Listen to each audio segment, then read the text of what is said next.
Hello there. Or as our Ewok friends say, Goopa, you're listening to the Chosen Ones podcast. This is the one that we've been waiting for, where we talk about Rise of Skywalker. Me and Wink have both seen the movie a couple of times now, so we think, I know, I'm ready. Wink, are you ready? I am ready. I am absolutely ready. This is going to be fun. I'm excited. Finally, Rise of Skywalker. We both went and saw it opening night. I just went and saw it last night. You went and saw it, I think, last week. Last week. So we've seen it twice, and basically we both kind of wrote down 10 things that we found kind of interesting that we thought would be fun to discuss. We'll kind of give our whole general thoughts about the movie and everything, but we each have 10 things that we kind of want to talk about. There'll be a little bit of overlap, but I think it's going to be kind of fun. I do too. We've had some feedback on the Mandalorian podcasts about it being more recap than review. I didn't want to recap a 3-hour movie. I was trying to think of a way for us to do this that didn't involve just kind of going scene for scene throughout the movie. And I kind of came up with this, let's each come up with 10 things we wanted to talk about from the movie, and we'll just go from there. And I think that this will be more reviewish than recap, at least. I think there's just a lot of things to talk about. And yeah, for sure. If you've seen the movie, you'll know what we're talking about with each of these things. So it just makes sense, you know? So. All right, so where are we starting at? I think the best place to start is with pretty much what happens the entire movie. And that is we finally have the main trio of the movie off doing adventures together. And I think having Rey, Finn, Poe together was some of the best parts of the movie. As far as the interactions between the three of them when they're together, I loved it. Yeah, wasn't my favorite part about the movie, but I definitely see it was kind of needed because Rey didn't have a lot of that in The Last Jedi. She was kind of off doing her own thing. And so it was kind of a, getting the band back together type thing. And I agree. It was really good, but I feel like they could have done a little bit more because so much of it was so fast paced. And while there was some important stuff going on, and there were some fantastic scenes with them, obviously, with, God, what was his name? Was it Babu? Babu Frick? Frick, yes, Babu Frick. Them going on these adventures together and, teaming up together and, all that sort of stuff, and how important it was for each of them to be in there. For example, when they go and run into Zori, whenever they're trying to get 3PO's mind wiped, Rey being there kind of takes the pressure off of Zori, kind of being upset with Poe, kind of settled the tension there. And in all of these instances where they're on these little missions together, they each have kind of a skill set that they bring to the table that I think was really, really important and kind of made them necessary, because a lot of times I feel like in movies, whenever they kind of get the band back together, it's just for, nostalgia, basically. And in this instance, I think they did a really good job at, making it, giving them a role where they had a mission and were able to do that. And then think of like another part to the point I was bringing up. Think of the way. So I think I'm going to pull in one of your 10 things here, and we'll talk about it. But think of the way the interactions where it felt a lot of the time like Poe was a third wheel between Finn and Rey, which made those interactions really funny to me. Maybe not in a romantic sense. We don't know. So that's where your point comes in. Because there were a few sections where, Rey and Finn being alone would have led to a different conversation that we never got to. But the entire time where Poe was just like, well, I'm here. I guess you don't want to talk about it. Like those little comedic interactions with because the three of them were finally together, I thought were pretty awesome. And I kind of like that there wasn't.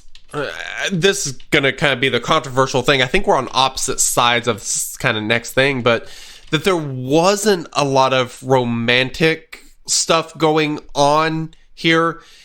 It was, it was kind of close friends, which I thought was kind of important.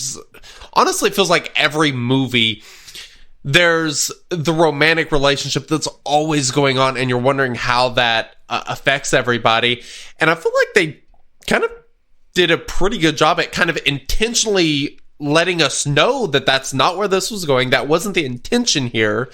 That just because they have all this stuff together, there doesn't have to be, that romantic end of any sort. There's one thing that makes me not agree with you. And here we go. People can take from it what you will. You don't tell someone a secret. Dan, right I have before what I was wanting to tell you. What? I'm about to die, so I'm just going to tell you that, hey, I have force sensitivity. Doesn't really matter at this moment in time, but hey, let me get that off my chest.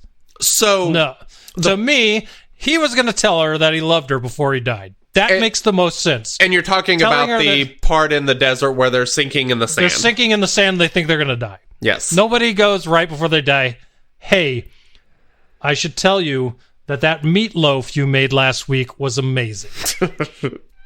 Hey, you know what? You can double dribble. You can dribble like nobody's business. And guess what? I can too. Okay. Nobody says those things before they die. If they think you're going to die, you tell someone you love them. Why? That's the way it goes. That's stupid. You tell them that before you're about to die. That is the dumbest. Right, but if you've waited all that time and you think that's your last chance to do it, then you're going to do it. Because at that point, if you die without the chance, you'll never get another chance. And if you die, it doesn't matter. But it's okay. Get out. That's the way it is in real life. That's the way it is in all the movies. That's the way it is in everything. So I don't know what to tell you. It's silly. I agree with you that it makes sense in every other context, but that, to me. So okay. I completely agree that in every other context that it makes sense that it would be that instead of the thing that we all think it is. But as you're dying, nobody says, hey, guess what? You can throw a football 100 yards, so can I. Now we're dead. That never happens. No, people proclaim their love before they die. Different. This is completely different. How? So, they're both skills and traits. It doesn't matter. No, it's not. They're not important. Totally different because of this is a constant recurring theme with Finn. It's a source of confusion. It's a source of not really understanding, but still trying to figure out exactly what's going on. And that's the fact that he is, in fact, force sensitive. It's something you see over and over. You're seeing this connection where he kind of knows things that he shouldn't. And just like after this scene where they're still there, they're still at the ship, he feels Kylo coming. He understands that. He kind of knows what Rey's doing. He gets these feelings that just don't make any sense, and he's starting to figure out what's going on, and he's been realizing that he's force sensitive, and he doesn't know anyone else is force sensitive. Like, so nobody. She is the only person who could possibly understand what he's going through and why he's having these weird feelings. So, I mean, to me, that would be a bigger source of confusion and confession from him, given everything that he's gone through, to express that to Rey than saying he loved her. Because why would we think that he loves her? In every other context, I completely agree with you. Not when you're dying. And that counter your point, the beginning of The Last Jedi, when he wakes up, who's the first person he's looking for? Rey. Why? it's not because he's in a place he doesn't know where he's at and he has no friends, because the first person he runs into is Poe, who's his best friend. And what does he ask her before he says anything? Where's Rey? There's obvious romantic feelings, but no. Whatever you say, totally you're never going to convince me. So before we continue arguing about it, there's no reason to keep going. There's no reason to keep going. The part that you just mentioned, to convince me. Hold on. The part that you just mentioned about him waking up, it does make sense for him to ask specifically for Rey because of the encounter they just had on Starkiller Base. The fact that he was able to use the lightsaber. He was able to. Wait, so he woke up and he's going to ask her about his. No. Yeah. Dude, let's move on. It's like an out-of-body experience in which you know someone else has experienced that. What's your next thing? Why don't you guys let us know on Twitter, twitter.com/shatteredorder, or in our Discord. Who do you think's right about this topic? I think people are going to be with the Force sensitivity, but except every time we talked about it on Discord, most weren't. So go ahead and think that, but okay. All right, we will get back to that later. All right, so what do you want to talk about next? Your first thing. Okay, this is kind of a deep dive. I didn't really put these on here in any particular order, so I'm going to kind of bounce around here. But Emperor Palpatine, wasn't it just bizarre the way they handled this? So there's almost no mention of him through the first two movies, and then we get to this movie, and the very first line of the scroll is Palpatine has returned. I don't remember if that's exactly how it was worded, but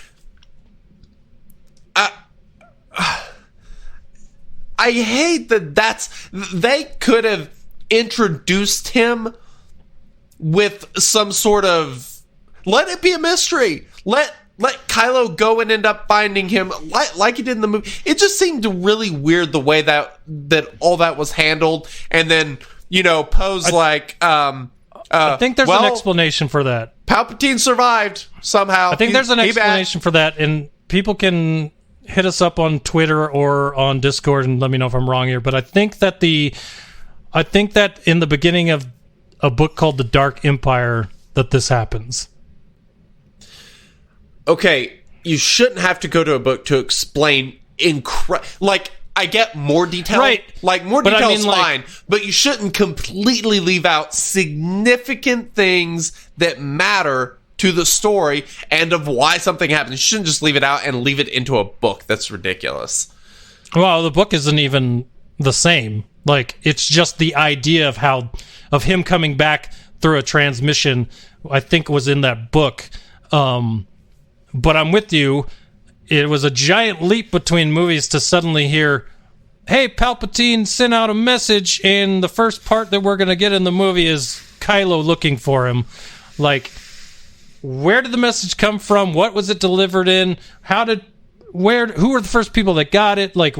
There's so many parts between where the movie started and that big-ass revelation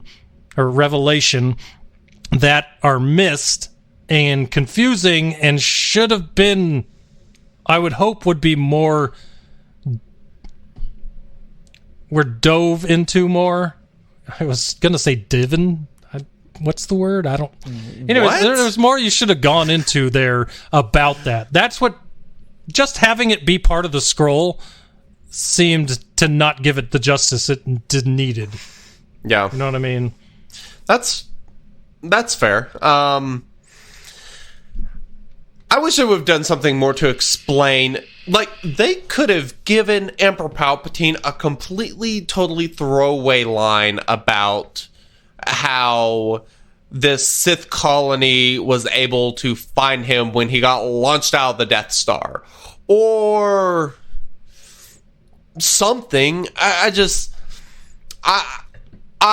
loved Palpatine being in the movie. The fact that The biggest chills I had in the movie were was the moment when Kylo enters that Sith temple and you hear Emperor Palpatine laughing, and it was so well done. I love that scene. Just all the emotions that you feel and everything from that was amazing.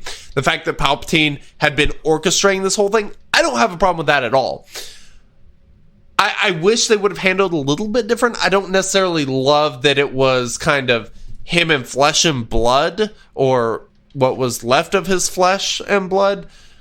I thought that was kind of weird. But the fact that Palpatine's the one pulling the strings here doesn't surprise me at all. And I love that that's how it was done. And I really haven't seen much pushback from the community either about not liking the fact that Palpatine was in it. For the most part, people seem to be pretty on board with it.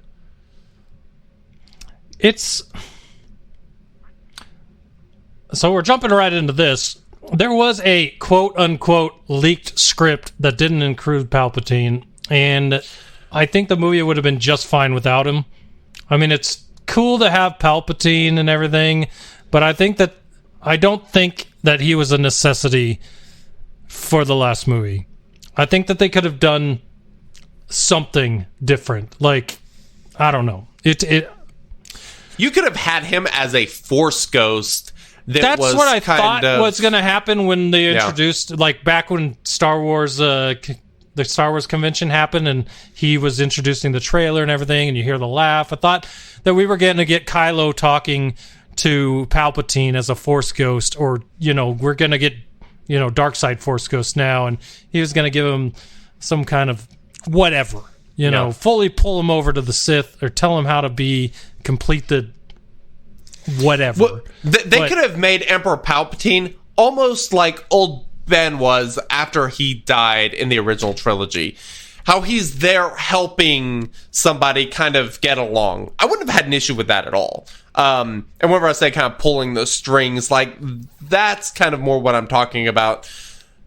Not necessarily that he was literally the orchestrator of the whole thing. It was just,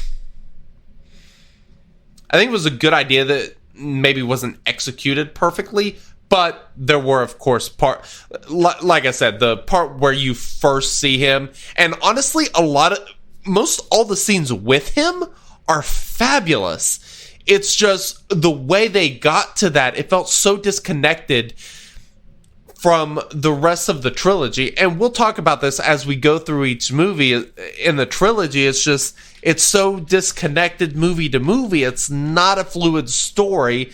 And here's the other part to it. They had to spend a lot of time trying to explain away why he was back. The movie was very long, and a lot of it was spent trying to explain why Palpatine is there. Like, 3-hour movie is fine for me. If we had another hour of not explaining how Palpatine came back, and had gone another direction, I probably would have liked that better. Now, let me go on record here and say I really liked the movie. I don't have a problem. I agree with Palpatine. I would have liked it better if that wasn't the direction they went. Okay. So yeah, that's fair. I would have liked to have known what they would do as an alternative. But yeah, I mean, J.J. Abrams did this movie. We saw what he did with The Force Awakens. I'm not a bit surprised that,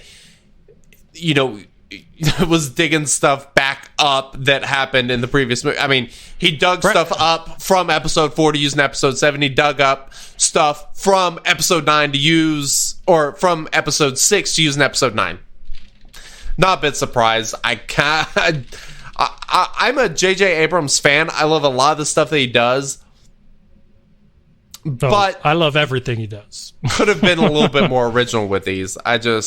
Here's the brass tacks of it.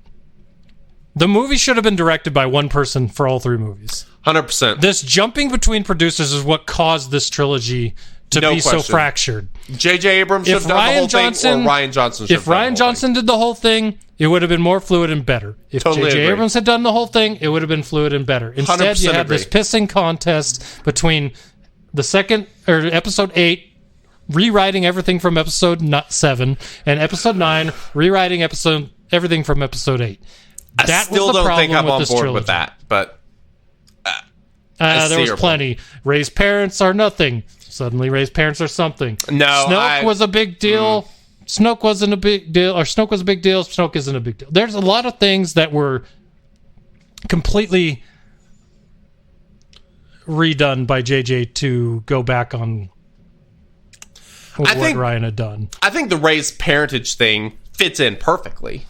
Personally, I mean, I don't think there's any disconnect from 8 to 9. I think it's got enough gray. It's in the gray enough that you can think one side or the other. Because in a way, Ray's parents weren't anyone. They chose to run away from Palpatine and be nobodies, right? Yeah. But in another side, they were Palpatine. One of them was Palpatine's kid, and so they were somebody. There's two sides to that. It's just it can fit either side of that equation. Let's go ahead and talk about that. What do you think about as a whole of the fact that Rey is in fact a Palpatine? It was, I guess it was someone that I had seen people say before when people were just guessing.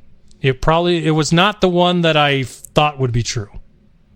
So it was surprising in that way. But I think I knew in episode 9 we were probably going to find out the parents weren't nobodies. And once Palpatine was in it, I thought there might be a good chance that maybe there was some kind of connection between the two. Mm-hmm. And so going into the movie, I didn't... Confirming it was the surprise, but there was a thought before the movie in my head that could be some kind of connection. And I think the fact that she's a Palpatine makes some of the stuff from episode 8 make a lot more sense. We'll talk about episode 8 in a later show, so I won't get into that. We'll kind of stay focused on this, but I actually think that I think there were actually clues in that she was Palpatine. That to me is very well connected, and I actually love that she's a Palpatine. I'll talk about something a little bit later that I think is really interesting from that was, kind of a storyline that I loved in this movie. But what's the next main topic that you want to discuss? This is where I start getting into...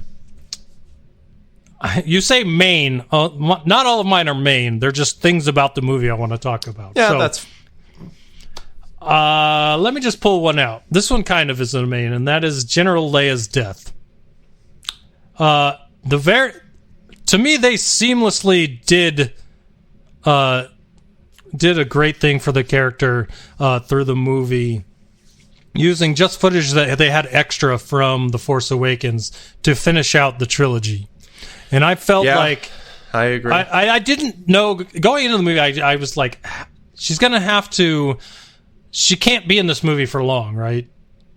But they found a way to use the footage they had of her in ways in this movie that made a lot of sense, fit in with the movie, and ended up ultimately being a big part of what went on with the movie. You know what I mean? Yeah. That's... I'm 100% on board with you. I thought it was really, really well done. They did a great job of taking those lines and kind of making them fit in and writing the script so that, she was able to be a pretty big part of it and kind of have some sort of authority and decision making and all that sort of stuff. I was very happy with that because, like you said, I was kind of concerned about how they were going to handle this, and I think, given the situation, it was executed extremely well. Yeah, it was interesting. I don't know, just the way that she ended up the death in the movie with the using the Force to project herself to Kylo to reach out to him one last time to try to turn him back to the light. Yeah. And that was it seemed like the perfect way for her character to go out. You know what I mean? And her and Kylo both kind of force faded away at the same time also. Say that again?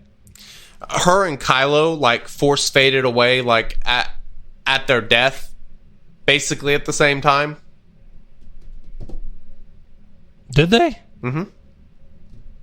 How does that line up? That's what happened. I mean, it was She almost back-to-back scenes faded at the away end of at the the movie. same time as Han showed up. No. She died. She did not fade away until after. It Okay. was after the battle whenever she actually faded away. Gotcha. Whether she was I don't know, maybe in a coma type thing perhaps, and maybe not actually dead or something, but yeah, they both died and faded off at the same time. I say died. I don't know if she may have already been dead. I don't know, but yes, faded away at the same time, which I thought was kind of interesting. I'm not entirely sure what the significance was there, but interesting nonetheless. Yeah, no doubt. I didn't even put the 2 and 2 together there. And Joker actually mentioned this in the chat, but where was Kylo's Force Ghost? Like, I was really, really kind of surprised that we didn't see something, you know. Some scene with Rey where he shows up or something. I don't know. So, I think this is one of your points. So we'll just go right into it. Why didn't he show up at the end with the other Force Ghosts? Rey took the Skywalker name at the end of the movie. Someone asked her, well, what? She asked her name, and she said Rey, and she said, and then whoever asked her what her family name was. She didn't say Palpatine. She called herself a Skywalker. The reason you see Luke and Leia there is because they were like parents to her. Kylo was not like a parent to her. Yeah. If you're talking about family, you're talking about Leia acting like a mom to her, Luke acting like a father to her. That is where those two come into play. I agree. As far as being Force Ghosts there. Why wasn't Kylo there? That's why. I mean, that would be like... I don't even mean necessarily there, but... But then where else were there Force Ghosts where he would show up? I don't know. Anytime whenever she's kind of... There easily could have been a scene where there's a Kylo Force Ghost. They would have had to make a scene for that. And that would have just been forced, I think. We've seen, I mean, basically every Jedi that's died has got a Force Ghost scene. Sure, we've seen it. Doesn't mean it won't be forced. And it's kind of pointless to throw that in there, to me. I don't know. I thought it... I don't know. I just thought it was kind of... I thought that was odd. But... one thing I do want to jump on, which was one of my points, is the whole thing with the family name. When they're at, I guess basically is Star Wars version of Burning Man, Rey has that little girl that comes up to her and, you know, asks her name and wants to know her family's name. She's like, I'd be honored to know your family's name. And she tells her that she doesn't have one. So that's in the very beginning of the movie, and the final scene has gotten a lot of criticism, and I actually think that was a really good payoff the way they did that, you know, because she hasn't known who she was. She hasn't known who her parents are. That spot, whenever she sees that ship, like, that whole scene is connected around who she is, and for them to kind of reference and make you know that she doesn't know who she is. But by the end of the movie, not only does she know who her parents are and what her lineage, her, you know, biological lineage is, but she also has her family name. And her family was Skywalker. And her family was never Palpatine. And it sure as hell wasn't Palpatine, you know, based on the fact that he tried to kill her. I wouldn't take the bastard's name either, but just the fact that she kind of found out who she was, I thought was great. Really important, because the whole trilogy's kind of been about this girl who had no one finding out who she is. This whole series is about her finding out who she is, and the fact that at the end, the final thing is her accepting and choosing who her family is. I loved it. We'll go into another one of my points that was literally right after this happened, but that was, and this is one of the big things I noticed between my second viewing and my first. But a big thing of finishing your Jedi training is building your own lightsaber. And over the 3 movies, the entire time she's fighting with other people's lightsabers, right? She's got Luke's, she had Leia's. She's using everyone else's but a lightsaber of her own. And at the end of the movie, you see her fire up her own lightsaber. It's a yellow kyber crystal. Don't ask me where she got it. I've had thoughts about that, but it turns out I'm mixing movies. But yeah, she ends up with her own lightsaber at the end of the movie, which kind of signals the end of her Jedi training. And like I said, between the first and second viewing, I was kind of looking for things, because after I saw it the first time, a lot of people were asking, where did she suddenly get this lightsaber from? And if you see Rise of Skywalker again, right before the Millennium Falcon lands, after the lights, we can talk about this again later if you want, light speed skipping. Right after the light speed skipping scene, when the Millennium Falcon lands at the base, Rey stands up from her desk that she's at to go towards the Millennium Falcon. If you look on the desk, there's a lightsaber with pieces and parts all around it that she is working on at that very moment. So she's been working on her lightsaber while she's been training with Leia. So where did the lightsaber come from? She'd already been working on it. By the end of the movie, she completes the lightsaber and she has it. So check that out. Tell me if you see it, because I have not seen it another time since then, but I am like 95% positive that there's a lightsaber sitting on a stand on her desk in that scene.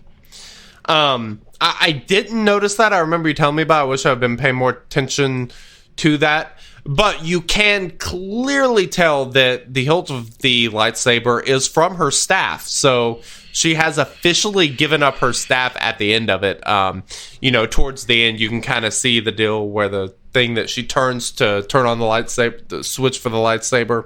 I thought that was really cool. I paid really close attention on second viewing to kind of pay attention to that whenever I got a good look at her staff. And there was no doubt about that, that is in fact what it was. So that's really cool that she was able to take that and turn that into her lightsaber.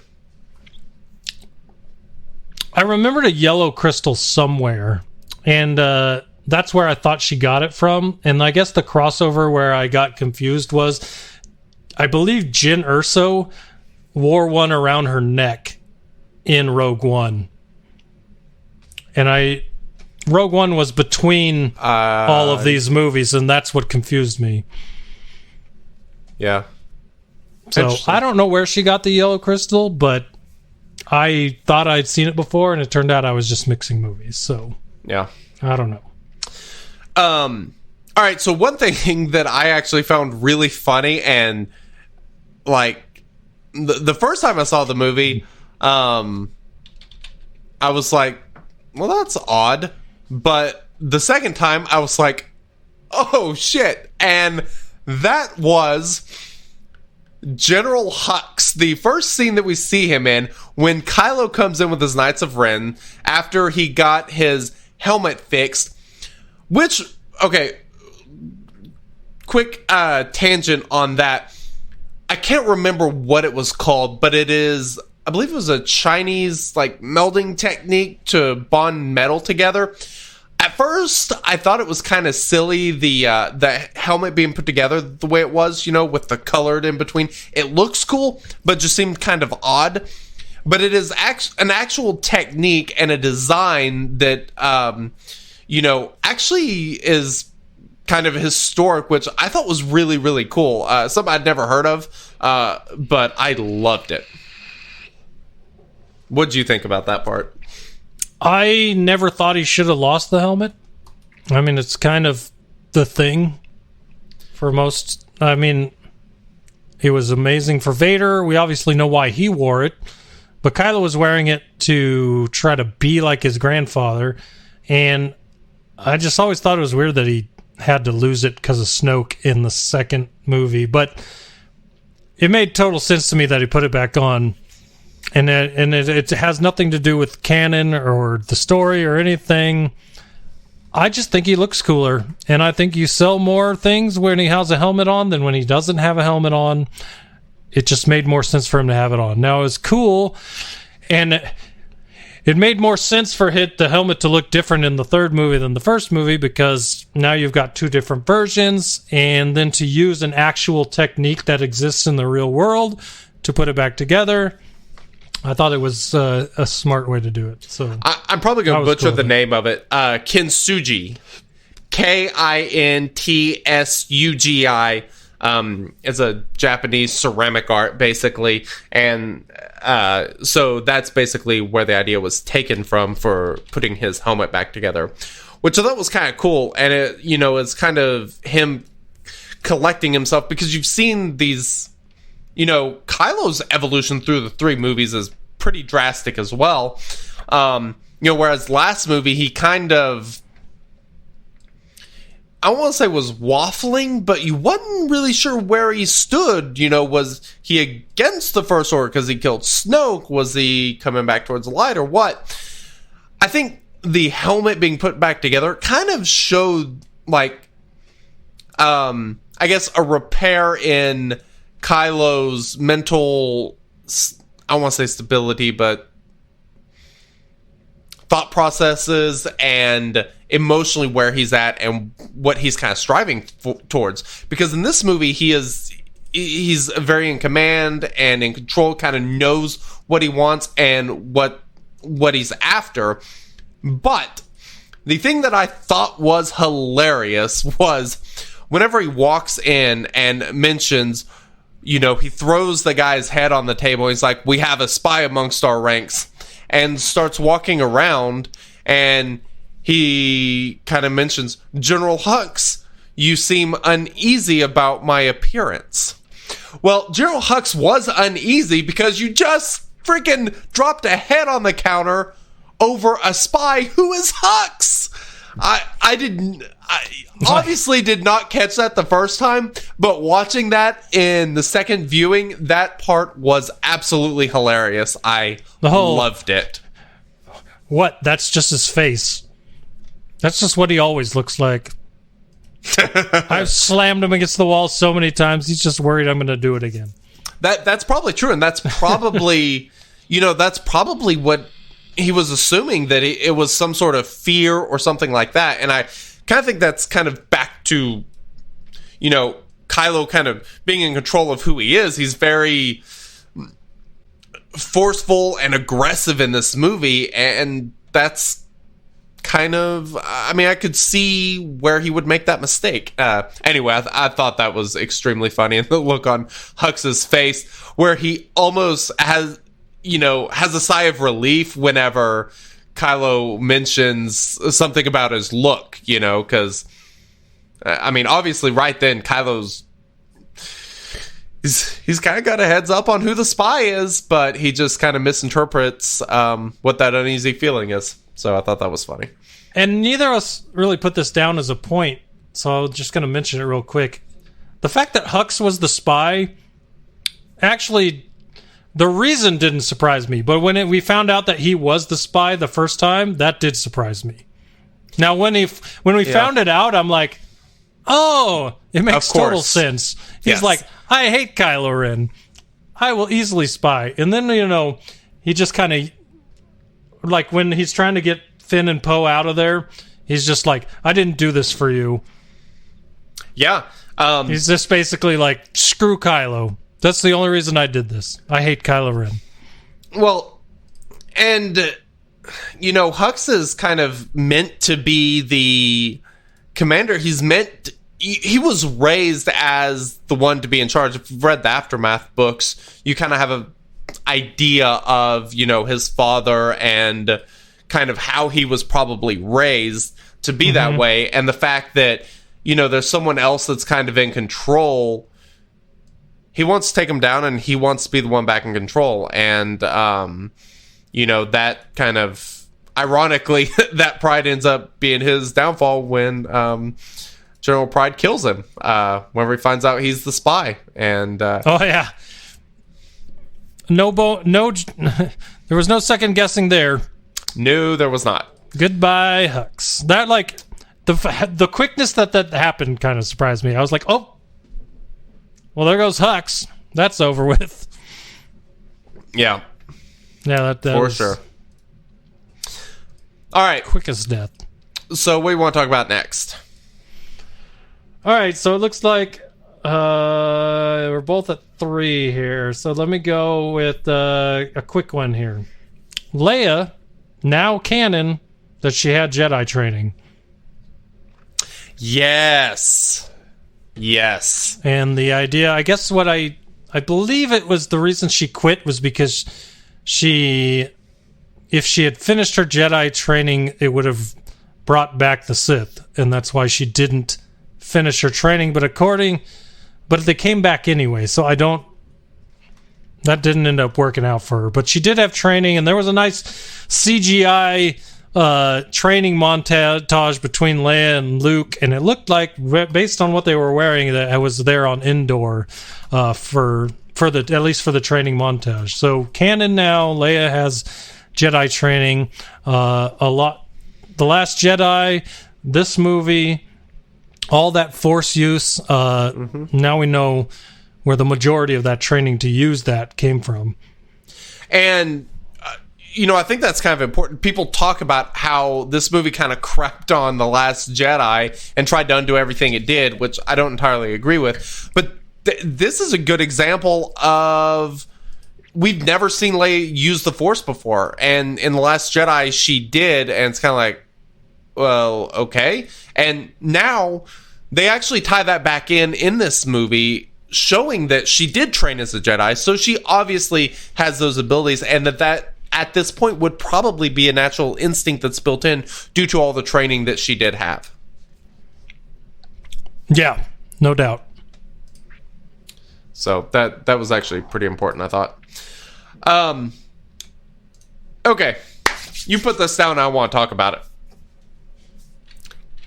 I have seen so many people hate on this, but I loved it. Han Solo showing up.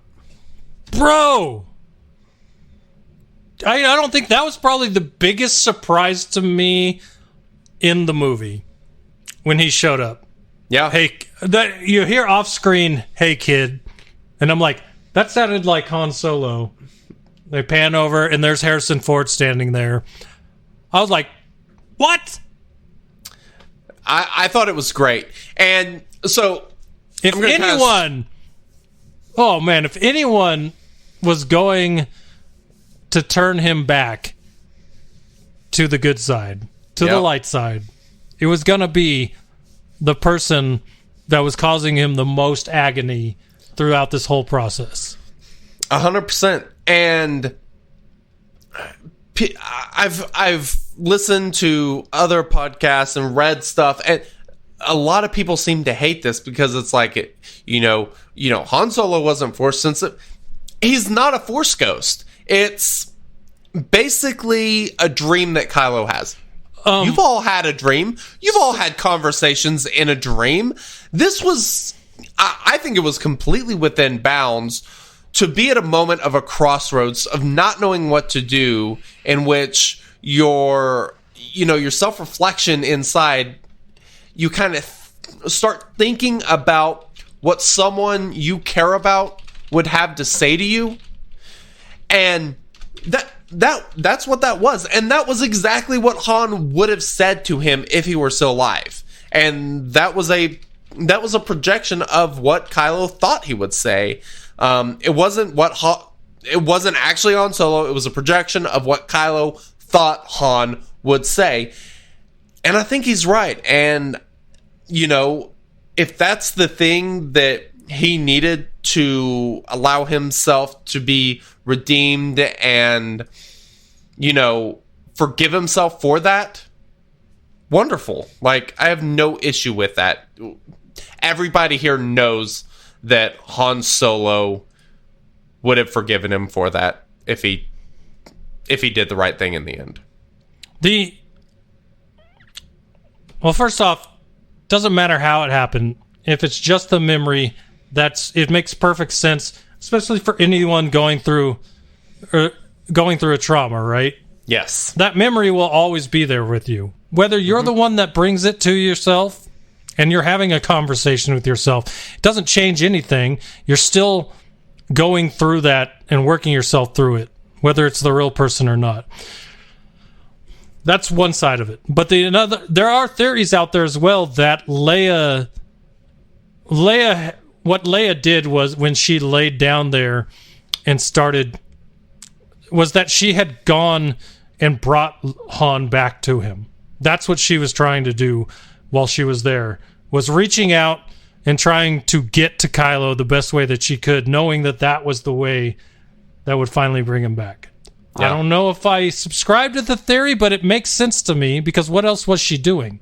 You know, there's a lot, unless she was just giving him her, you know, willpower to work through him while he did all this. I don't know. But Han showing up there was perfect for the situation, because he had just been brought back to life by Leia, not by Leia, but Rey, right? And he's kind of sitting there like, where do I go from here? And then Han shows up. I mean, it was the perfect moment, the perfect time for that to happen for the story. And we'll just kill two of my things with one stone, because the next one I had for this was my absolute favorite part of this entire movie. And that was Kylo's redemption arc. Yeah. Like, that's good. The best part of the movie, hands down to me. I disagree, but I am interested to hear what you think is the best part. Okay. But that redemption arc is the best thing in the whole movie to me. And my theory is that the moment that Rey killed Kylo Ren, she killed Kylo Ren. When she brought him back to life, it was Ben Solo. He still was flip-floppy, but when Han showed up, it showed him, hey, those feelings you're feeling now that you've been defeated, you're here not knowing what to do, you can still do something, you know? Yep. Like, I don't know. Everything about Kylo Ren, Ben Solo in this movie, I loved. I'm sure someone will bring up something small that is probably true that sucked, but overall, I really liked everything in that arc in this movie. It was very well done. I mean, I thought they did a great job in the previous two movies leading up to this point of him kind of regressing back to the dark side from where he was when we last saw him, but coming full circle and, you know, ultimately doing the right thing. It was fabulous. And, you know, while I said that wasn't my favorite thing, it kind of ties directly to my favorite thing. Everything in this, I'm going to say everything in this trilogy. This trilogy was about one thing. It was about Rey and Kylo. The stuff between the two of them in this trilogy is unbelievable. I thought everything tied together extremely well. Many times it kind of seems like Rey and Kylo, their storylines, the way they interweaved and everything, was the one tying fabric through these three movies more than anything else. And I thought it was delivered extremely well in this movie. All the scenes in which they're together are fabulous. Adam Driver, I wasn't a big fan after The Force Awakens, but holy hell, he was amazing in this movie. Absolutely amazing. Like I said, wasn't the biggest fan in the first movie. I was kind of wishy-washy in The Last Jedi. I thought it was just fabulous in this movie. The connection that the two of them had, the Force dyad, which was kind of another thing that I wanted to talk about. The way they played that in, and the two of them had this super strong connection. All of that was great. It was almost like they were kind of on these two different paths that were parallel to each other. They kind of had different destinations, but they were in it together in a way. And I loved all of it. The Force Dyad thing, though, I thought was really interesting. I mean, is this not basic? So, I guess to go back to, I believe it was Empire Strikes Back, where Luke gets on the Falcon after he loses his hand, and him and Vader are essentially kind of Force talking to each other. You know, that was kind of the first instance in which we'd been able to see that they can communicate over periods like that, you know, without like the Force Ghost being right there or something. They were two physical humans that were alive, completely different spaces, able to communicate. And they basically just upgraded their calling to, you know, like video Skyping or something. It just got off of two-way paging all the way up to FaceTime. Exactly, yeah. So, I thought that was actually really cool, you know, the way they were able to interact with each other. And also the fact that this almost dream and these thoughts in your head and all that sort of stuff actually had real life implications in the end. The way they were able to pass things through. And they Dude, the foreshadowing... I was going to say, the foreshadowing for that was awesome. Because earlier in the movie, they were fighting while she was in his quarters and he was still on that planet. And they're fighting, and they kind of slam into Darth Vader's helmet and shatter what was there. And then you see pieces of that suddenly show up where he was. And you're like, okay, so things from wherever one or the other of them are can pass through these visions into where they are. Because he instantly knew where she was, because suddenly things from where she was were where he was. Yep. It was very good foreshadowing for the passing of the lightsaber later on in the movie. And it was also kind of hinted towards this in The Last Jedi. That was something that The Last Jedi set up very well, was this whole Force dyad thing between the two of them. That stuff was great. And that's one of the reasons why I kind of said that I think that they did a great job at tying those two together through these three movies. Was just great. Even though there's a lot of other stuff feels like is a little bit disconnected, these two were kind of in lockstep through all three. One other thing that I thought was interesting that I didn't catch the first time I saw this movie was Emperor Palpatine talking about the Force dyad and the fact that it hadn't been seen in generations. So this is something that he actually freaking knew about. Palpatine was aware of this ability, and I thought that was kind of odd. You know? It had to have been passed down. The information had to have been passed down to him from his Plagueis mentor. Yeah. Yeah. Because if we haven't seen it, he hasn't seen it. So who saw it before? Like, this has to be old Republic. Like, well, and there's clearly texts or something. There was some way that, you know, he knew about it. Yeah. Which is just crazy. And, you know, maybe that's maybe that Force dyad thing is partly how Emperor Palpatine survived.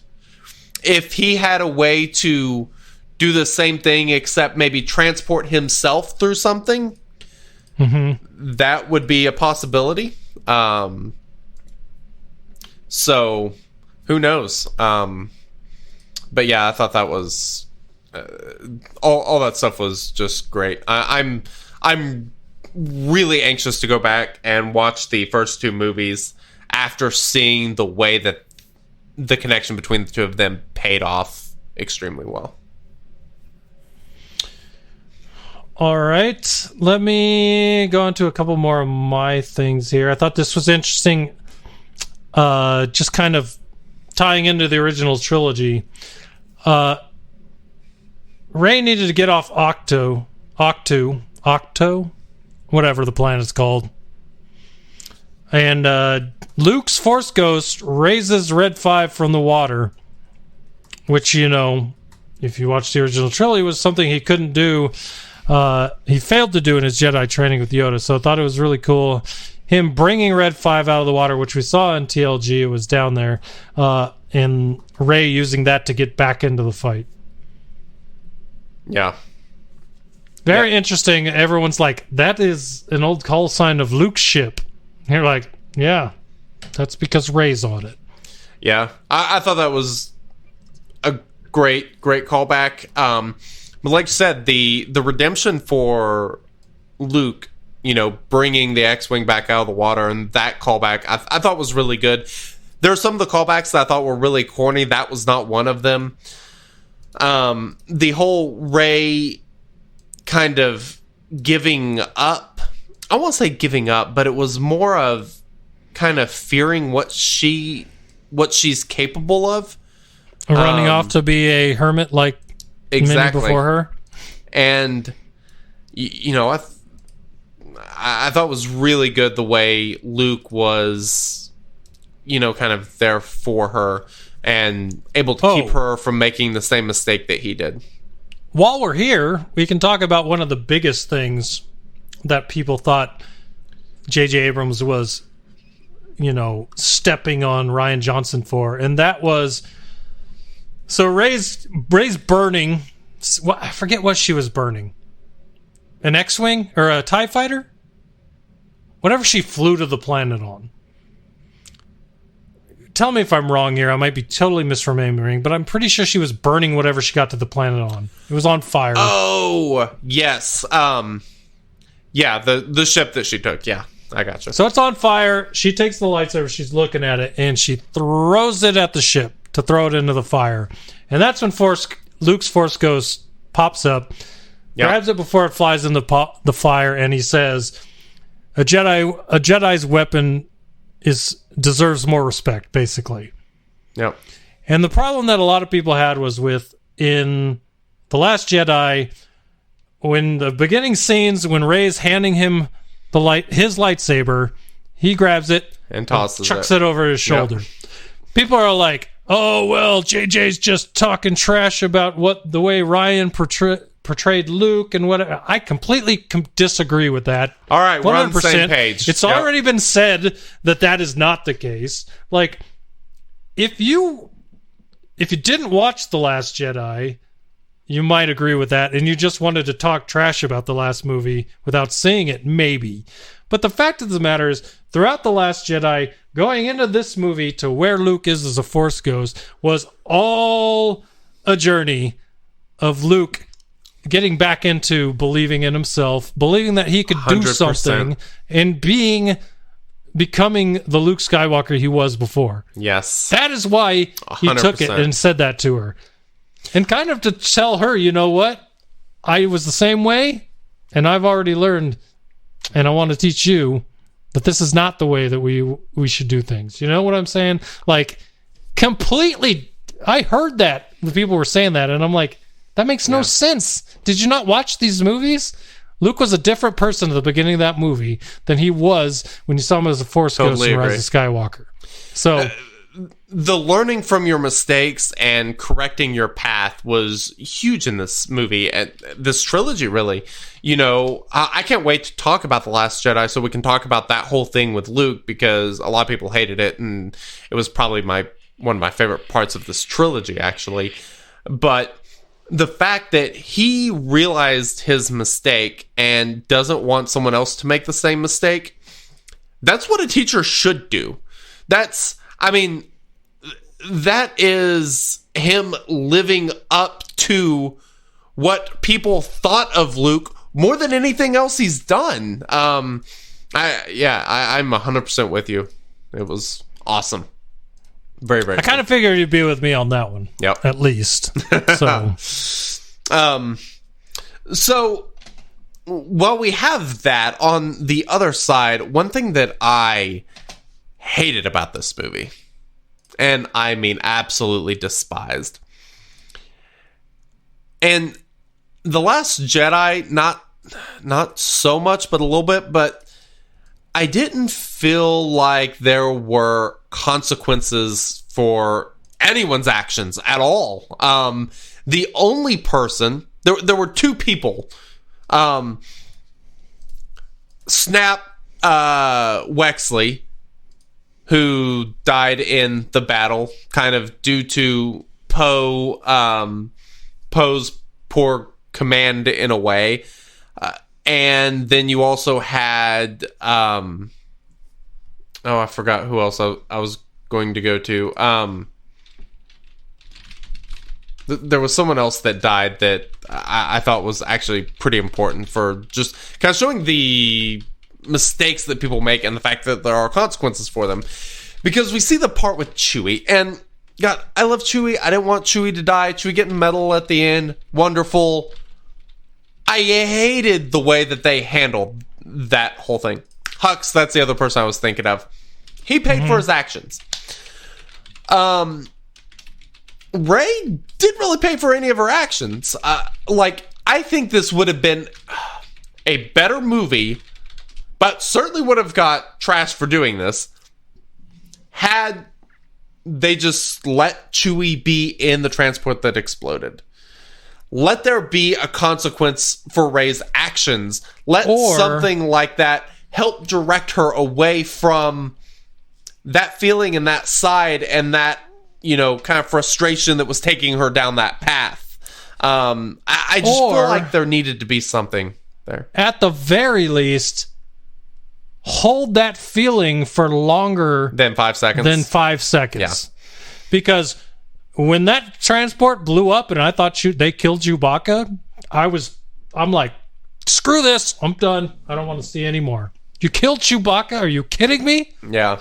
And then within 5 minutes, you realize he's alive. And I'm like, you lost it. You lost, it's like... What literally just took me out of my seat, you put me back in it in 5 minutes. If you had let that linger for longer than that, at the very least, and then played into the emotions of the characters from what they felt had happened, then it would have hit harder. But it lasted 5 minutes. It just did not have the effect that I think it should have. The first time when it initially happens, the way that scene lands is... I mean... Chewbacca's dead, and B, Rey did it. Yeah. Holy crap. And then 5 minutes later, I feel Chewbacca, he's alive. You're like, oh, okay. Well, it didn't matter. Well, you had 5 minutes of feeling bad. Well, 5 movie minutes, but you know what I'm saying.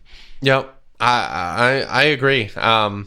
If that had been part of the part before she ran off, if she thought she killed Chewbacca and found out she was a Palpatine, and that's when she went to the island, that would have been hit harder, Yeah. I totally agree. I just felt like there should have been some sort of consequence for that. There wasn't. And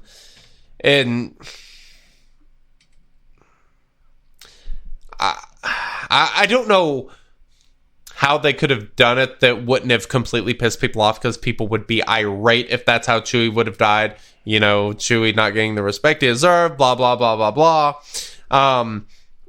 And don't get me wrong, you want a happy ending for all the characters, whatever. But man, the feeling when you watch that movie the first time and that scene happens, it's rough. And the Chewbacca's second been time, there almost the entire time. Yep. Like, beyond the droids, he's in the most movies. Like, he is the guy. So if you lose Chewbacca, like, the writers obviously know this, but like, you kill a droid, or the droid gets its memory wiped, which we can talk about that too. But yep, the droids going bye-bye.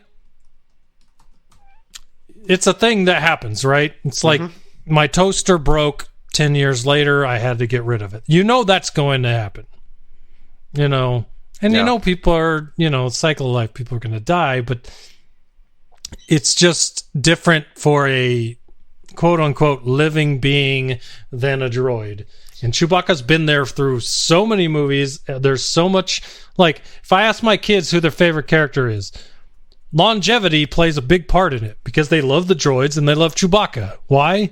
Not because they remember anything in about the movies at 5 years old, but they remember through all the movies that they've seen that Chewbacca's in all of them. You know? Yep. It's just a thing that, like... That is a big thing. So, I don't know. And the other thing, like you mentioned, was C-3PO having his mind wiped. It was something you had to do. You had to sacrifice your friend, but you didn't. I just, with R2 restoring his memory, which I guess I don't have a huge issue with it, because backing up memory and stuff, like logically, technologically, that does make sense. I get that, but I don't know. I feel like there should have been something more permanent with that whole situation. I just, like I said, there weren't really any consequences for any of the actions in any way. Kylo died in the end, sure, but that was... that was him doing a good thing. That wasn't necessarily a consequence in any way. And, consequences are kind of how you pay for the importance of the moment. And that wasn't really done at all.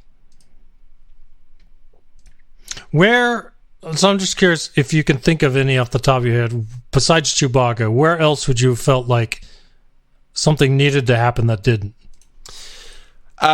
Towards the end of the movie, the battle scene, that was another one. Like I said, Snap Wexley, which, unless you've read the was in all three movies, you don't care about. Yeah, but he was kind of there. That wasn't particularly that big of a deal, I didn't think. I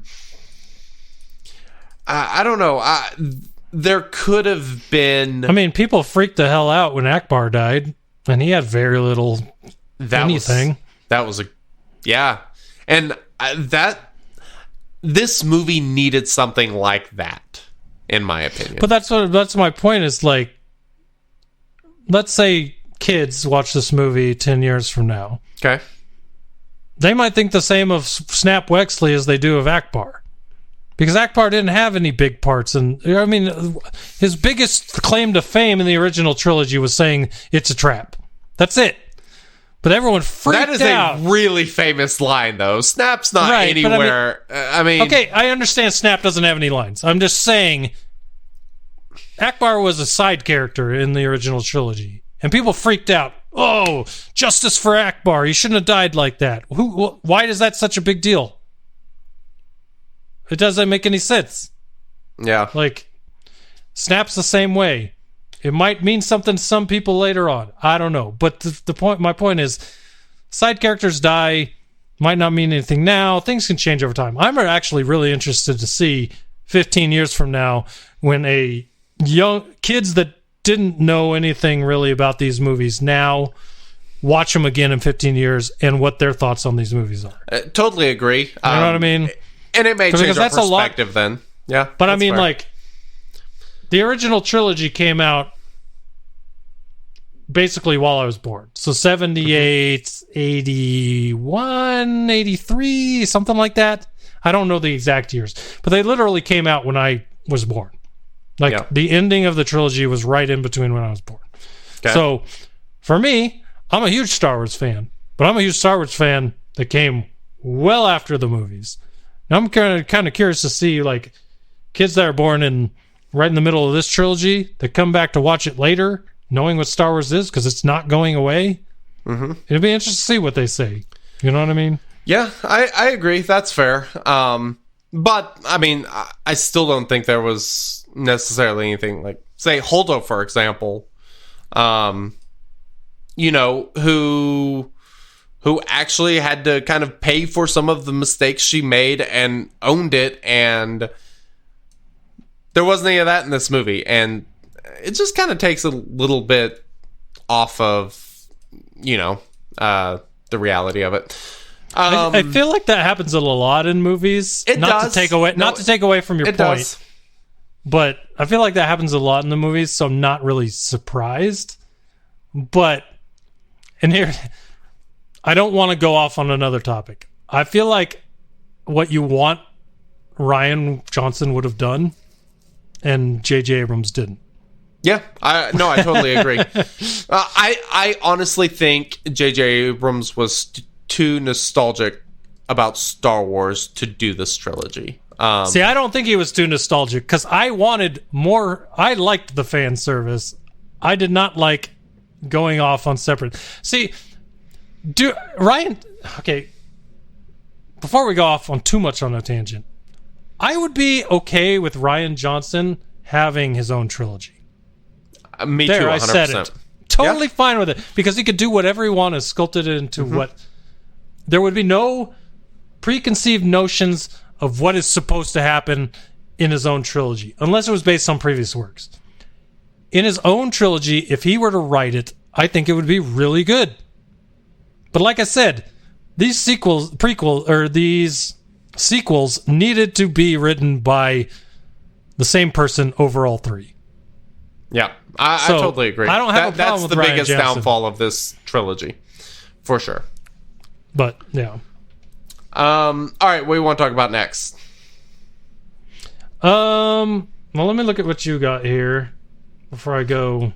One of mine kind of ties in with one of yours. All right, so let me just go into this one here. You can see me highlighting it in the notes. That is Easter eggs. There were a lot of Easter eggs in this movie, and there were a lot of cool ones. Or maybe there weren't. Some people didn't like some of them. I thought they were all cool. So we'll start at the beginning. Okay. First Easter egg. Lando uses one of the most famous lines in Star Wars. I have a bad feeling about this. It's in every movie. He said it, and I'm like, there it is. Yep. Having him say it, having Lando say it was perfect. I thought that was awesome. This is kind of a small Easter egg because it literally happened 2 days before the debut of the movie. But Rey healing, Force healing, if that had just happened and Mandalorian had never happened, that would have been the first time you saw Force healing.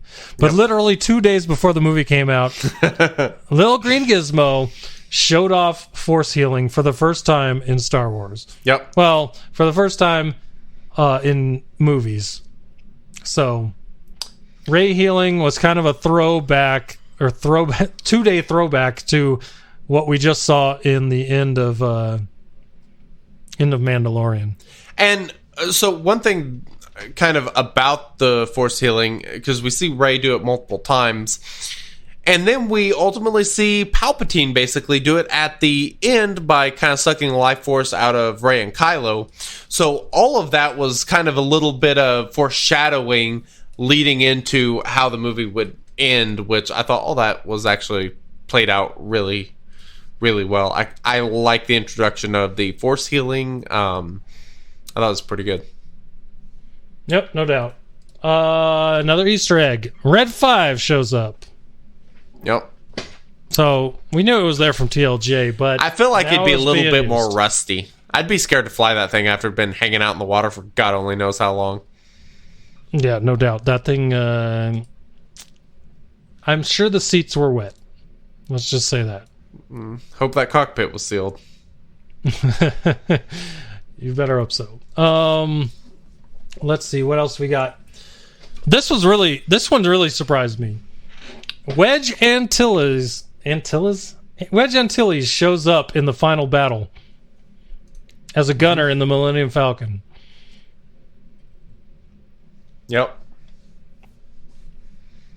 That one got me. So that was cool. I think people had just assumed he was alive at this point, but that was further proof that he was alive, and he came back to fight, so that was exciting.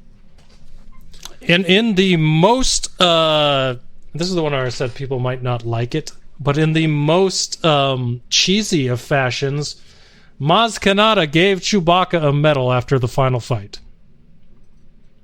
which is a throwback to the original where Chewbacca didn't get a medal for blowing up the Death Star. Yep. Did you think that was too cheesy? A little bit, but I didn't mind it. I really I'm glad didn't you're have an with me. issue with it. Super cheesy. I was totally okay with it. Yeah. I do think this brings up an interesting question about Maz, though. Like, she knows he got snubbed on the medal. Like, this woman knows a lot of stuff. Like, is she a freaking historian? Like, what the hell? Like, how does she know all this? Joker brings up a point about it possibly being Han's medal, which that was actually my thought on it. If Leia had it, it probably was Han's. We didn't see Han with it anywhere else. It would make sense that it would be in Leia's possession, and if Han were to die, who would he want that medal to go to? He'd want to go freaking Chewie. Like, there's no question about that. I also thought it was funny that I guess on the MTV Movie Awards 20 years earlier, Leia had given Chewbacca a medal. So he had already gotten one. Really? I did not know that. That's awesome. Yeah. But Maz has things we don't know why she has them, like Luke's lightsaber. So, maybe she got a medal somewhere that was meant for Chewbacca and finally gave it to him. Well, as we found out earlier, she is in fact a Jawa, so she's probably just been... Not confirmed, definitely from our Discord, but enjoy that one. Last Easter egg, so and this kind of goes in. This I was gonna say this last thing is actually kind of leading up to that. In the beginning, whenever we first find Rey, she's floating up in the air with the rocks kind of swirling around her, and she's getting very frustrated because she's not able to speak to and connect with any of the Jedi that had come before her. She's trying to get in connection with them for advice or whatever it is. And then ultimately, at the end, that pays off, which kind of leads into your Easter egg. Yeah, so she couldn't get the past Jedi to talk to her at the beginning of the movie, like you said. But as she's fighting Palpatine, she hears Jedi voices, past Jedi voices, that help her to give her the strength to fight back against him and ultimately win.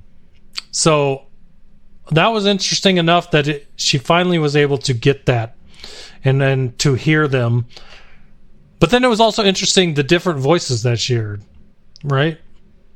You had Obi-Wan, both versions of him. You had the Ewan McGregor version and Alec Guinness.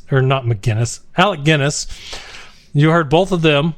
You heard Yoda, Luke, Anakin Skywalker, Qui-Gon Jinn, Mace Windu, Ahsoka Tano, Kanan Jarrus, Isla Secura, Luminari Unduli, and Ata Gallia. That's a lot of different Jedi, a lot of different voice actors to bring back. It was very cool to hear. And I didn't even hear all of them the first time. I read about which ones they were between the first and second time I saw the movie, and I was able to pick out most of them the second time. Yeah. But yeah, that was very pretty cool cool sequence there. It is fun trying to pick them out as you're kind of listening to the movie, and you're like, oh, okay, yeah, I didn't hear that one last time. Mm-hmm. Yeah, it's pretty cool. It's weird, some of the selections, like Kanan Jarrus. Kanan Jarrus, I mean, I guess that one makes a little more sense with the Rebels cartoon being such a big hit. The one I did not understand at all was Adigalia. I had to look up who she was just to know. Like, I knew every other one of them by name except Adigalia. Yeah. So that one confused me why she was in there, but the rest of them made a lot of sense. And it was really cool. Yep. Yeah, so I thought all that was really solid stuff. And we're kind of getting down to the end of our list. Last thing I have is just kind of some things that I thought were really terrible in this movie. It was a very cool visual effect, but I thought it was stupid from a physics standpoint, from the storytelling standpoint, from the history of the movie standpoint. The light speed skipping was terrible. I did not like it at all. As cool as it was cinematically,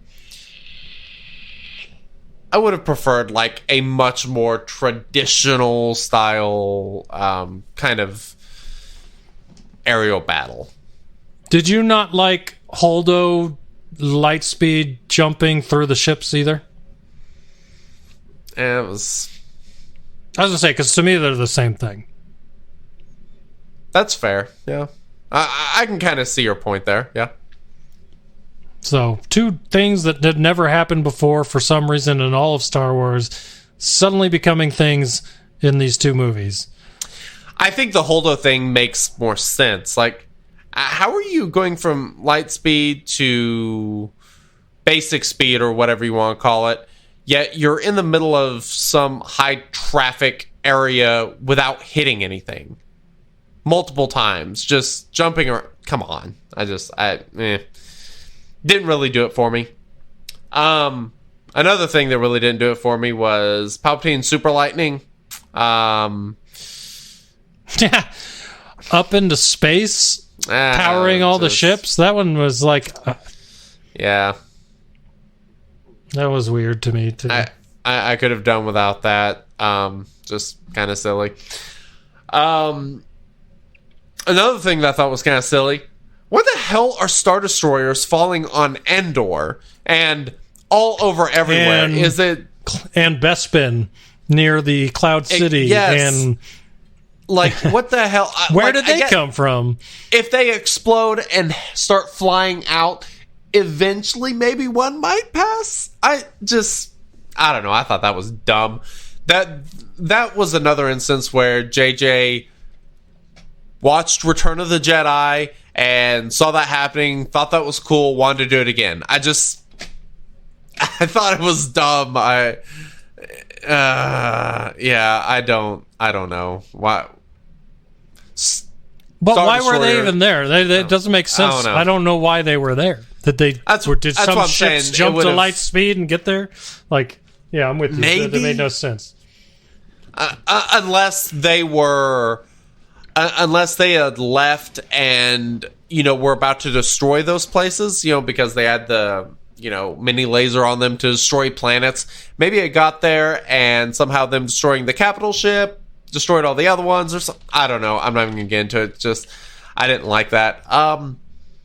The other thing that I hated, and this is my biggest complaint of this entire movie, which is why I saved it for the very last thing, was just the scale of the action and the story. It was just all too damn big. Like, the closer, more personal stuff with the characters, the closer one-on-one battles, the smaller, tighter battles, rather than having a fleet of 1 billion Star Destroyers with a fleet of 1 billion resistance ships that come flying in. It's just like there wasn't enough for me to care if a ship gets knocked down. Okay, ship died. Whoop-de-doo. There was a little bit of that in The Last Jedi, in that final battle, but you were connecting with the people more. You weren't connecting with any of these people, really. It was just a lot of stuff because it had to be bigger to make it more threatening. I would have far preferred this entire thing, and this is criticism of the entire trilogy. Well, before you go on to your criticism, let me say this as far as all the ships that showed up that you don't care about or the people in them as much. They didn't show a lot of fight scene after they showed up. Most of the fighting and flight was with the smaller amount of people that you actually did care about. Once those people showed up, the fight scene got a lot shorter, and then the battle ended. Like the most of the fight was with the people you did care about. So yeah, I get the idea that you wouldn't care if all these people showed up and they started fighting and you saw their ships blow up or whatever. Yeah, who cares? You don't know who they are, but they didn't show that too much, I don't feel like. So I feel like the part that was meant to make you care about the people that were dying was shown enough, and the part that you wouldn't have cared about wasn't shown a lot. You know what I mean? So I get the idea of what you're saying. I don't think it really, in the movie, it showed that way as much as your point is. You know what I mean? Yeah. And I do feel like there's a lot. I think the main point of all those ships showing up was to say, hey, look, people still want to fight, and they are fighting. So the whole Sith fleet thing I thought was just stupid anyway.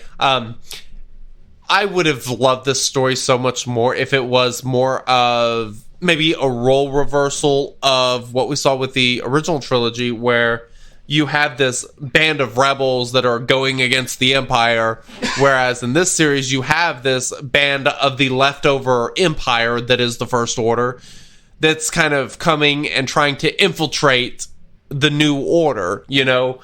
I think that story could have been done so much better, and you wouldn't have had to go through all this major scaling of, having 1 billion Star Destroyers or any of that. It felt a little much, and it didn't make sense that all this crap was just being developed and got created and all that sort of stuff without anyone knowing. And I like the tighter, more, I guess, just the story of it being more personal, more close, and just not being that scaled. It was kind of like it was scaled up just to be bigger, and that was the only reason. And to me, that's a terrible reason. I feel like that's a good place to go into overall thoughts of the movie, but I still had a point. And it doesn't really fit between that and overall thoughts of the movie. Okay. So I'll put it after our overall thoughts of the movie. How's that? You know which the one I'm talking about, right? Oh, no, I don't. I highlighted it in the notes. You did. Oh, yes. We'll talk about that in a second. One other thing. Thank you, Joker, for reminding me. The other thing that I really thought was kind of silly, all this crap happens in 16 hours. From the beginning of the movie, you find out that these Star Destroyers are going to start taking off in 16 hours. So in 16 hours, all this stuff about Rey going to all these places to find the Wayfinder, to go to Luke, to go to Palpatine, to go to, all this stuff that happened, going and getting 3PO's memory wiped after they found the knife that he could interpret. All this crap in 16 hours? Well, thank God for light speed. No freaking kidding. It's just... Yeah, that is an odd time frame. They probably should have left any mention of time frames out. Yeah, like, or at least make it a couple days, or, something a little bit more, I don't know, just something to make it feel a little bit more realistic. 36 hours. And the 48 hours. I mean, even those would be more believable than 16 hours. You did this in less than a day? Amazing. Like, these people didn't sleep between any of this crap? Like, my God, nobody stays awake 16 hours. Come on. It's no wonder these pilots are being shot out of the sky. Yes. They're zigging when they should have zagged. What are you doing? 100%. Yeah, it's insane. No. It was insane. All right, so yeah, let's move on to overall thoughts of the movie. All in all, I really enjoyed it. I enjoyed it more the first time I saw it than the second time. Maybe because I've been a little bit more critical and had more time to think about it and that sort of stuff. Very enjoyable movie, though. It was a fun as hell watch. And like I said, for me, the Rey and Kylo stuff was so redeeming. And another thing that I loved in this movie. Please tell me you're not the only one that when Palpatine called her Empress Rey, you're like, take the throne, come on, do it. Like, I want to see where that went. And because then she'd always show up next to the Disney princesses. Yeah, you can't do that. Please stop. You already tried to put Leia up there. I don't need Rey up there, too. Yeah. Well, I mean, she's kind of already there. But she would have been like a bad princess. There's not any of those. That would have been awesome. People would have been pissed because they ruined a Disney princess had they done that. But I thought it would have been... that would have been awesome. Yeah. All right, so if you had to give it a out of 10 ranking, what would you give it? 7. Okay. Let's go. I don't want to have this conversation, but I'm curious. I'm not going to ask you why. Give TFA and The Last Jedi number rankings too. I don't want to yet. I want to wait until I watch it again. Oh, yeah. Well, okay. We'll talk about that at the end of this podcast then. And by the end of the third of this series, then we can do that. How's that? Yes. All right. I would like to do that. I want to... Because, like I said, I haven't seen The Force Awakens or The Last Jedi. I mean, it's been a couple years since I've seen either one of them. So I want to go back and watch them knowing how the trilogy ends and all of that before I fully rate the movie. I've held all reservations on those movies entirely until the story is completely wrapped up. Now that it is, I want to go back and kind of revisit that. So I feel like I can give a rating on this movie. My 7 I can give to this movie after seeing it and knowing how the whole story played out and everything. But the other 2 movies I will reserve until I watch them again and we discuss them. All right, sounds good. I will say this. I went into this movie expecting a lot, and I did not leave disappointed. I agree. Granted, as with all things, especially in public forums, having a podcast Discord and a giant alliance Discord for our Star Wars Galaxy of Heroes alliance, 2 different places where we talk about this movie a lot. I opened my eyes to a lot of the things that were wrong with it, or just made me think about things that I didn't like about it. Mm-hmm. But I would still give it an 8 out of 10. Despite the problems I had with the movie, I can't think of any part of the movie that I hate. Like, hate. Like, I thought the movie was awesome from start to finish. My biggest complaint about the last movie, this movie was fast moving, fast action, apparently all in 16 hours, so apparently really fast. There wasn't a moment of boredom in this movie for me. Everything was there. It seemed like everything served a purpose and moved the movie forward. I just really thought the movie was great. So, yeah. I'm gonna enjoy it. It's a Star Wars movie. I mean,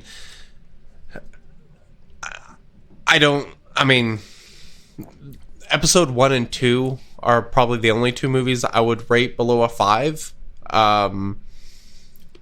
I thoroughly enjoy pretty much all of them. I am a Star Wars fan. I don't know where this will actually fall on my rankings, but like I said, it was fun.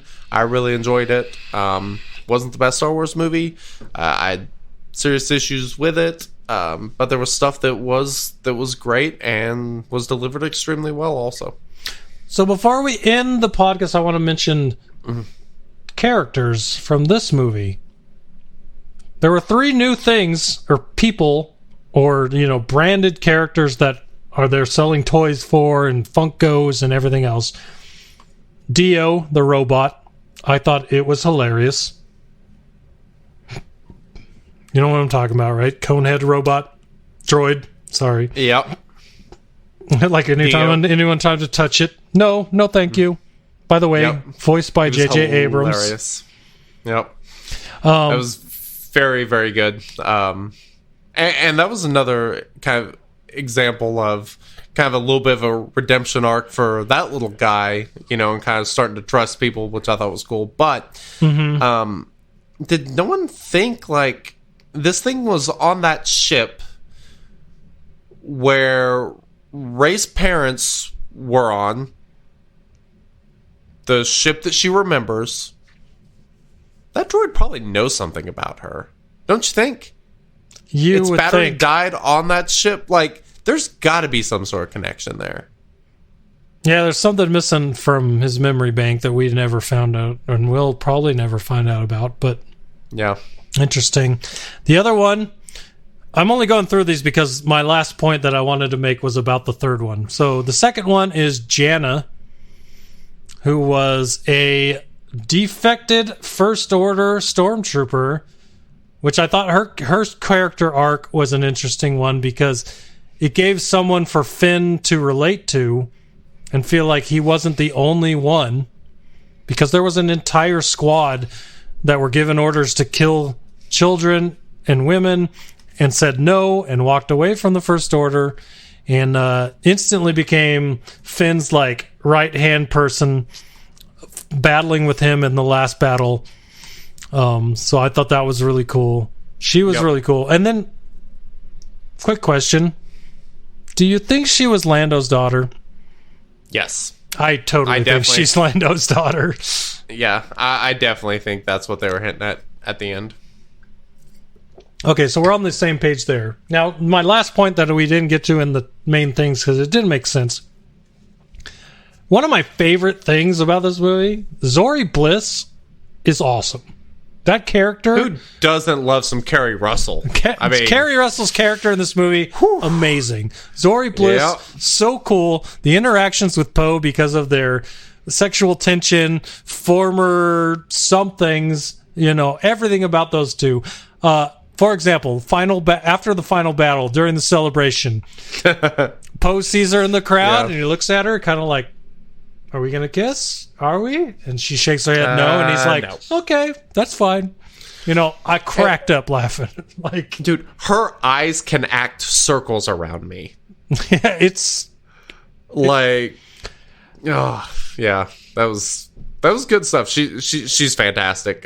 Cool character. Through her, we found out, which I don't know if it's good or bad, kind of almost plays into the new trilogy's version of Lando, just because of this random fact we learned. But Poe Dameron, before he joined the Resistance, Spice Runner, ran with the crew. And it kind of makes sense given his kind of reckless abandon and just kind of the way Poe operates. Knowing that background actually kind of, I think, made a lot of sense with his character, for sure. Basically what it did to me is make me want, and everything boils down to a Disney Plus TV show now, because I really want a early Poe and this crew TV show of them cool. Spice running, because you'd get Zori Bliss, you'd get Poe Dameron, and you'd get Babu Frick. That would be freaking awesome. Wouldn't that be sweet? Yes. Oh man. Yeah. So that would be bliss. Please. Oh, I see what you did there. Yeah, freaking bliss. By the way, favorite quote of the entire movie. This is the one that made me laugh the most. All right. Babu Frick erases C-3PO's mind so that they can read the forbidden Sith writing, right? Mm-hmm. C-3PO's memory's wiped. He's now brought back with no memory. Starts talking to Babu Frick, and they become friends. Right? Later on in the movie, someone mentions Babu Frick, and this is my favorite line of the whole movie. C-3PO. Awesome. Oh, Babu, he's my oldest friend. Yes. And I cracked up laughing. Yeah, that was pretty damn funny. Oh, it's so good. All right, well, that should do it for our coverage of Rise of Skywalker. I hope you all enjoyed the movie. I want to know what you guys thought, so hit us up on Twitter. Hit us up even in the reviews. Let us know what you thought. It doesn't matter where. We want to hear from you. theshatteredorder@gmail.com even. Let us know your thoughts on Rise of Skywalker, because we'd really love to know what you think of it compared to what we've said tonight. Agreed. One last thing. We mentioned this before. I don't know. I think it was on the Shattered Order podcast, but we are going to watch the Force Awakens as well as The Last Jedi again, and do podcasts on both of those movies after we've seen the entirety of the 3 movies, and kind of talk about how they fit together with what happened in those movies. So you should be seeing those coming in the next month or so, and hopefully you guys enjoy those as well. So indeed. So with that, I'd like to say thanks for listening. We always enjoy talking at you. With you is kind of hard sometimes, but we have enjoyed the chat here on our live stream, and watching what you guys have been saying. It's been awesome. So appreciate you guys, and wink, as you always like to say at the end of Chosen Ones. We have spoken.